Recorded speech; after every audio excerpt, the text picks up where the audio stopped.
Sa Ebanghelyo karon, naay usa ka pong nga maoy sentro sa pahimangno sa Ginoo, na iya gining gibalik-balik. Kalima niya ni kaupat or kalima niya ni balikan ning maong pulong. Ingon ang Ginoong Hesukristo, kung moadto na kamo didto o may nagpuyo nga mahigugmaon sa pakigdait, ibilin ang inyong yukbo sa pakigdait. Kung wala, bakwia ang inyong yukbo sa pakigdait.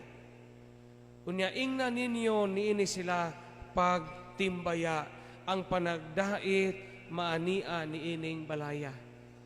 Ibalik-balik. Pakigdait. Usa man ning pakigdait? No, nakasabot pa ba mo sa ning pakigdait? Jamo wa tele na. Di ba manganta taghimaya sa Dios, o kadait sa iyang mga tao dinhi sa yuta. Sa may kadait? Unsa may kadait? Sa in English gitawag man ni og goodwill. Peace and goodwill. Kalima ra man nagibalik-balik sa Ginoo karon. Pakigdait. Ingon na Ginoo, dad-ana ninjog mo ato mong bahay ingnag ang pakigdait na ani ning balaya. Unya og maghimay-ugmaon sila pakigdait, ibilin inyong yukbo sa pakigdait. O guha dad-an ninjog bakwi-an ninjo inyong yukbo sa pakigdait. Ang pakigdait usa kini ka kinaiya nga diin naa ang duha ka elemento sa imong kinabuhi. Primero, ang imong pagkamalinawon sa imong kaugalingon, o ikaduha, kanang imong maayo nga kabubuton. Mo na pakigdait. O mungutana tag what is pakigdait? Ang pakigdait kanang maayo kag kabubuton. Mo na binisayag pakigdait. Bisaya man nadaan, pero mo na kahulugag pakigdait. Sa Tagalog pa gitawag nag mabuting pakikitungo. Mabuting pakikitungo. Nganong mahinungdanon man di ay ang gitawag og pakigdait.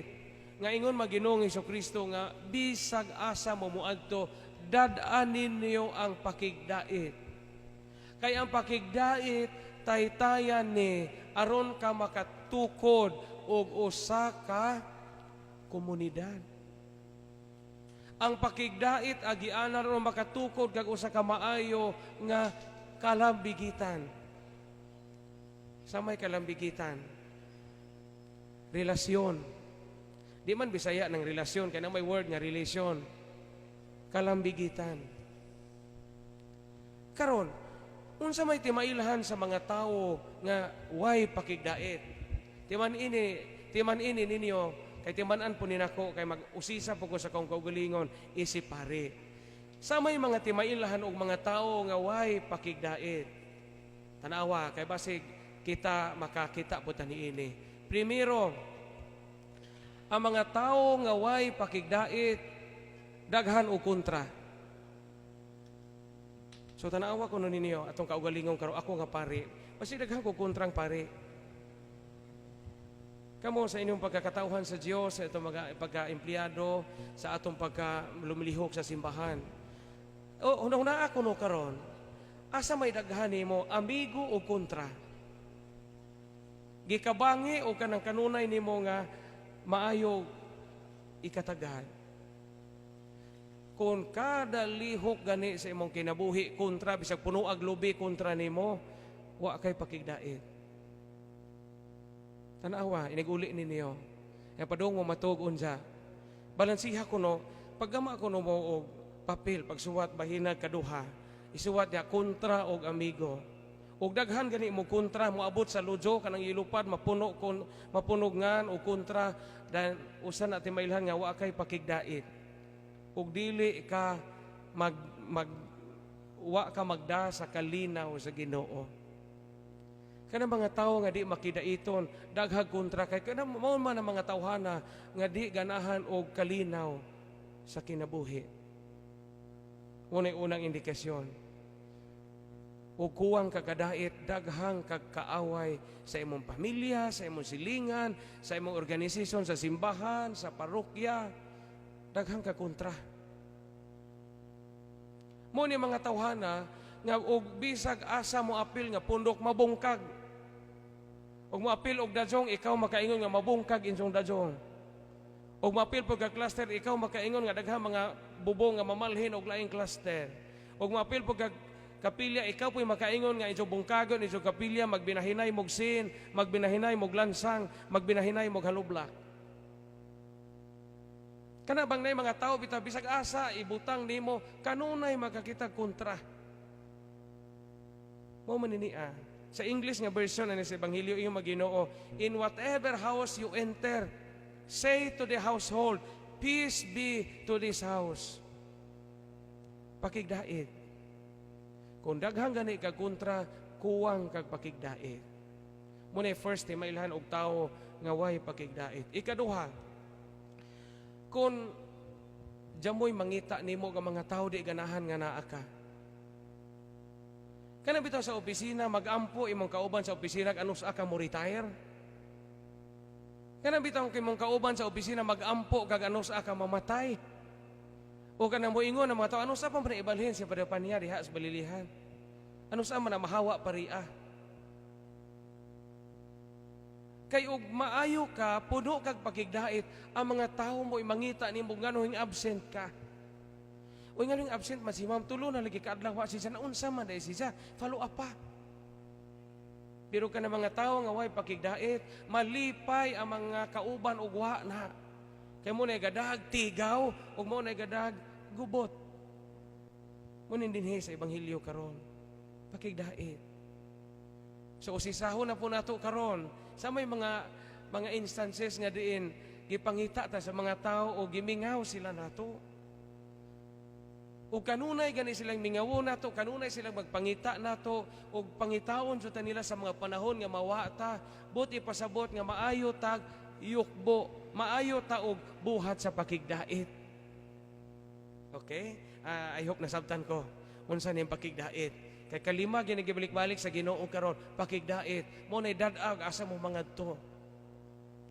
Mo nay second indication nga naa kay pakigdait. Kung mas daghan kag mga higala kaysa imong kontra, ikaduha kun ang mga tao mangita nimo, kun imo mga pamilya, kauban mangita nimo, mao na usa sa mga timailhan.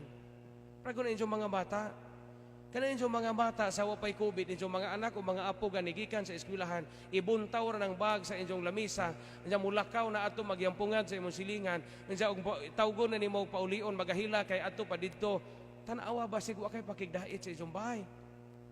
Ngano man ang inyong anak nga inyo man tang kauban sa pamilya, tuwa man moangay sa imong silingan, o tuwa man moangay sa imong ugangan, di man ganahan mo uli sa inyo. Kalbaryo man o gana mo pujo sa inyo. Buti pasabot na akay tanawon, basig kuwang kag pakigdait. Okay?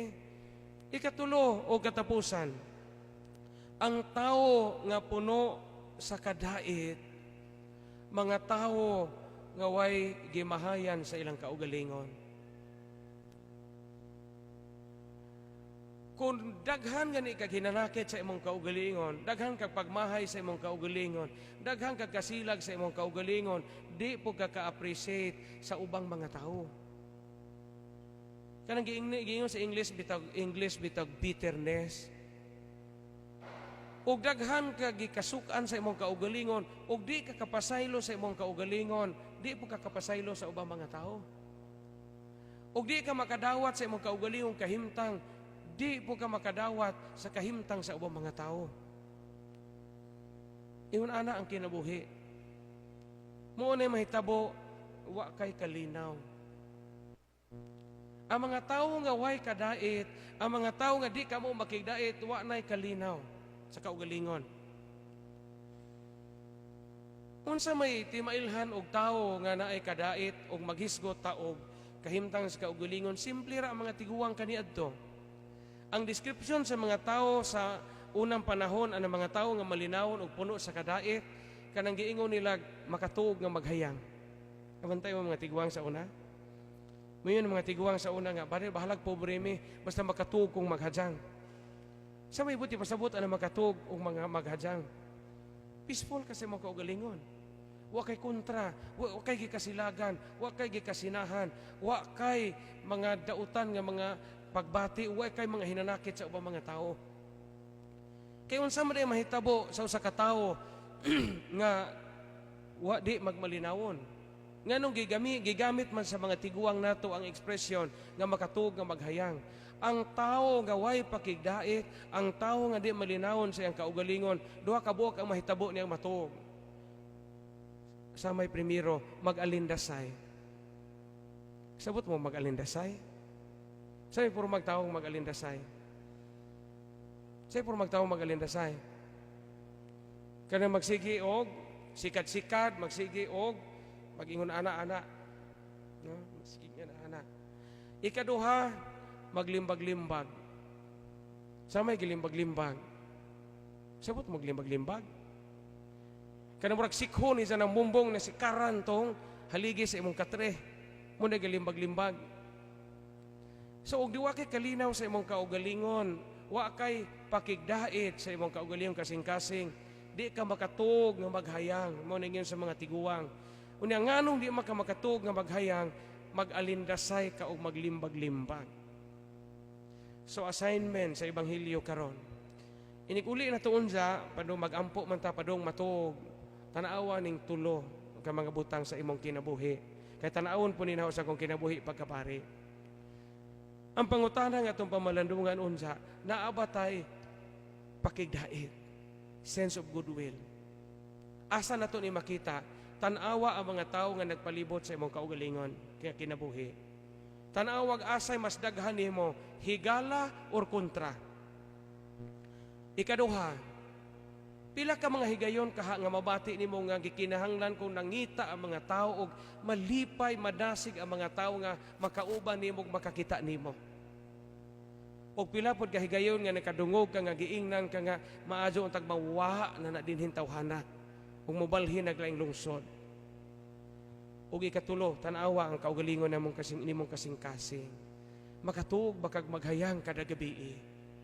Di ba ta mag-alindasay, di ba ta maglimbag-limbag, kay daghang mga butang nga nakapasamok o nakahatag nato kahasol, nga mo'y makaingon, ang atong kasing-kasing o unahuna, di makapahuway nga malinawon, diha sa kagabhion. Pakigdait. Kung maayo tang makigdait, makatukod tag usa ka maayong katilingban. Kung di ta maayo makigdait, makaguba tag katilingban, makaguba tag panimay, makaguba tag cluster, makaguba tag parokya, makaguba tag simbahan. Amen.